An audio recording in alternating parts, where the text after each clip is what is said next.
When you read what the judge wrote, effectively what he's saying is you can't fast track this. And by the way, unless in this case, the other party decides to make a suggestion, meaning they want to also depose, say, Ms. Daniels, for example, you can't sort of fast track this kind of thing. We've been actually following this story for a little bit, and I just want to be careful to remind everyone that as we sort of unpack this, just make sure that you understand that at least right now, the judge is saying this will not go forward. That does not, however, mean that that cannot change in the future. I just want to read just a little bit here. I got this from my producer. This is from Judge Otero, I should say.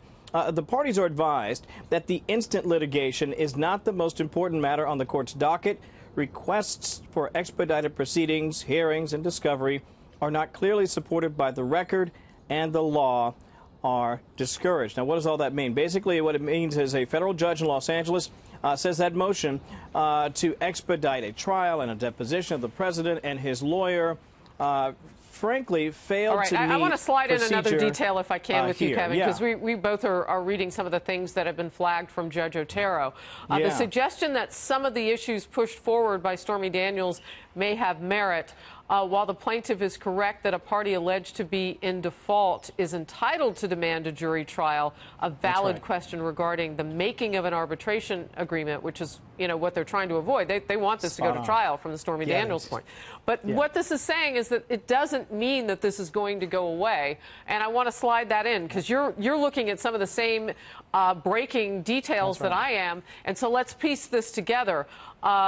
The efforts by Stormy Daniels are now just being slowed down. And when I say a game change, this had rapid succession. Now it does not. You couldn't have said it better. It just means at this point, pump the brakes a bit. The judge is not saying this thing can't happen eventually. He's simply saying that right now that you have not met the standard to move this along forward. I do agree with you, though, Harris. You said something at the top. This could be a major game changer from the president's perspective, at least from his legal team, who would look at this and say, this once again undergirds our argument that her attorney is reckless. He is coming out with guns ablazing, but frankly, he is buckshotting and not likely to hit anything that would endanger our client. We're talking about Michael Avenatti. There's a picture of him. He has said, as we've also seen on your air and elsewhere on the network, he doesn't bluff. So I hardly think this will shoo him away, but I do agree with you, Harris. I think, at least for the day, a major victory for Team Trump.